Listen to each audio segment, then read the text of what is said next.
Hello friends and welcome back. In the last video of Unravelled, we unveiled some of the greatest Windows 10 secrets that not a lot of people know about. We went inside an amazing mode where we could control the whole computer within one folder. We saw a full-fledged movie in ASCII characters and also unveiled some secret Windows 10 accessories that not a lot of people know about that make your life in Windows 10 easier. Well, today we're going to explore the same field, Windows 10 secrets, but today we're going to do something that is a topic that all of us know about, but the content not a lot of people know about, and that is shortcut keys. Yes, Windows has millions and millions of shortcut keys which most of us don't know about. But today we're going to explore shortcut keys of one combination, Windows button or start button and a letter. I know this is some kind of weird because we never use shortcut keys like Windows. We rarely use the Windows button for shortcut keys.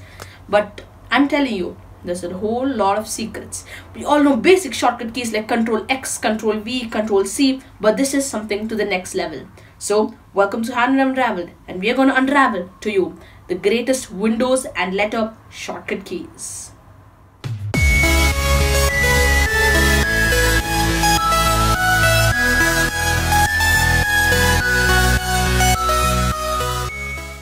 So guys, now we already know what we're going to do. So I have attached a clip of my keyboard just to show you the shortcuts that I'll be doing. So let's kick off with the video. Now we decided to do a shortcut with the Windows key right here and all these 26 letters that are on the keyboard.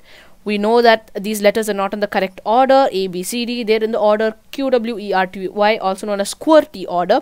Some of the keyboards might have A, Z, E, R, T, Y, AZERTY order, but QWERTY order is the standard keyboard order for most of the computers around the world. So let's start. Now we were only going to use this key with any of these letter keys. So we're going to start from the first here, Q, W, E, R, T, Y, and then we'll go down all the way to V, B, and M. Let's start. Now pressing Windows Q on the keyboard automatically opens the search panel. Now in this search panel you can search for any files you would like, anything on the news, any programs in your computer, anything. This search bar is really useful. We usually use the search bar when you press the start button and then just type something, the search bar will automatically open. But Windows Q automatically opens the search bar. Let's go ahead and close it. Next, pressing Windows W. Pressing Windows W opens a small panel on the bottom right corner known as whiteboard and full screen snip. When we click full screen snip, we can access snip and sketch, which we already discussed in the last episode. And we can also access the whiteboard, which is just a plain white thing where you can draw whatever you would like just to satisfy your time. As you can see, I've drawn some lines here. You can erase stuff. You can do a lot of cool stuff with the whiteboard, and that's how you can quickly access the whiteboard. Let's close it and real quick. Let's move on to Windows E. Windows E is one of the most useful shortcuts because it automatically opens the file explorer.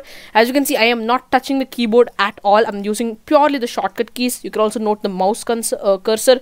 It's standard at one location. Let me close it and show you again. Pressing Windows E on the keyboard automatically opens the file explorer. Next, by pressing Windows R, it opens Windows Run. Now run is something really useful. You just have to type a small code and open programs or files or anything. It's something really useful. It has a number of codes. We'll surely make a video dedicated to only run, where you can type random things and then it'll automatically run it. All commands we'll put it in a separate video, but just the shortcut key to open run, it's Windows R. Let's go ahead and close run. Next is Windows T. Pressing Windows T automatically highlights the first icon in the taskbar. As you can see, it's settings. Now if I press it again, it goes to the second, the third, and the fourth, and then the fifth. Now once you're at your desired app, all you have to do is just press enter and it'll open. As you can see, it's something really useful if you want to access any app in the taskbar without using your mouse. Let's go ahead and close it. Next is by pressing Windows U. Now Windows Y really does not have any feature, so let's go ahead and close it. Windows U and the next letter Windows I both automatically open the settings panel. Now we all know settings, it's where we can control our whole computer, and I use this almost every day. I'm like, oh, I need to use the settings. Quickly, Windows I, boom, settings is open. As I mentioned, you can use either of them, U and I, to open settings. Next is Windows O right here. Now if you noticed on the small top right corner somewhere right here, when I press Windows O, it turns auto rotate on and auto rotate off, and this is something really useful, especially when you want when you're using it in tablet mode. You can just quickly turn off and turn on by pressing Windows O. Alright, so the next shortcut key is known as projection panel. Now pressing Windows P on the keyboard automatically opens a panel on the side known as projection panel, where you can quickly change your settings on if you're projecting something. For example, I am projecting from my laptop to this monitor right now, so it's on duplicate, and by pressing Windows P again you can quickly change it. Remember, to close it, don't press Windows P, press somewhere on the outside. Next is by pressing Windows A. Windows A also opens a panel on the side, but this is not a projection panel. This is the notification panel. Here you can access all your notifications, like the notification I have from Bandicam right here. You can access some quick settings like Bluetooth, tablet mode, night light, brightness, and all the other stuff. Now pressing Windows S also opens the same search panel that Windows Q opens. They both are for the same purpose. They're just two different letters, like our Windows U and Windows I. Both of them open settings. Now these two open search bar. Next is by pressing Windows D. Windows D automatically refreshes the desktop. As you can see, as I press Windows D, the desktops keep on refreshing.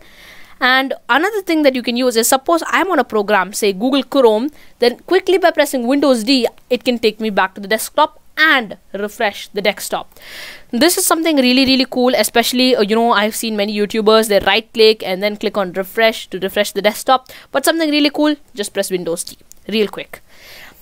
Next is by pressing Windows F. Windows F usually takes a feedback, a screenshot of the current screen you are in and opens Feedback Hub to send this feedback. Now, as you can see, the screenshot that Windows F just took is here, and we can also open Feedback Hub, which is opened automatically, and you can write your feedback. Alright, so the next shortcut is Windows H, since Windows G doesn't do anything. Windows H automatically opens this projection thing, this voice recording thing or dictation thing on the top that we need to activate a little bit. That's quickly accessed by pressing Windows H. Now Windows J and Windows L don't do anything, but Windows K automatically opens another panel on the side known as the Connect panel, where you can connect to different devices, check your current connections by using this Connect panel. So all it takes is Windows K. Let's move on to the last line of alphabet, ZXCVBNM. Now all you have to do is press one of them. Windows Z does not really do anything. Windows X opens a small list on the side where you can access some quick features like apps and centers, device manager, PowerShell, command prompt, disk management, and then task manager, settings, file explorer. All can be accessed by pressing Windows X. Now next thing is something a bit cool. Pressing Windows C automatically opens Cortana. Now who is Cortana? Cortana is a virtual assistant like Siri and Google Assistant. She's not that friendly, but she's something that you can really use to help your thing, and you can also sign in. I have disabled Cortana, so I am not signed in. You can sign in for best experience. It says use work or school account, but just sign in and you have an amazing time with Cortana. Let's go ahead and course Cortana real quick. Next is by pressing Windows V, which opens a small clipboard on the side. Now what is a clipboard? A clipboard shows the history of what all you have copied. For example, I've copied one sentence and I've copied the other sentence. I can see both of them in the clipboard. It's like a history for your copying stuff. Next is by pressing Windows B. Windows B highlights the small arrow on the bottom right corner on the taskbar, with which if you open, you can access the other files.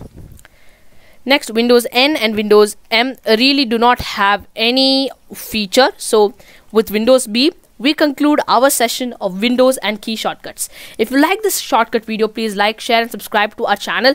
Do see the other videos of hand speeches and indeed they are really amazing. I'll visit you in the next video of Hand Unravelled. Until next time.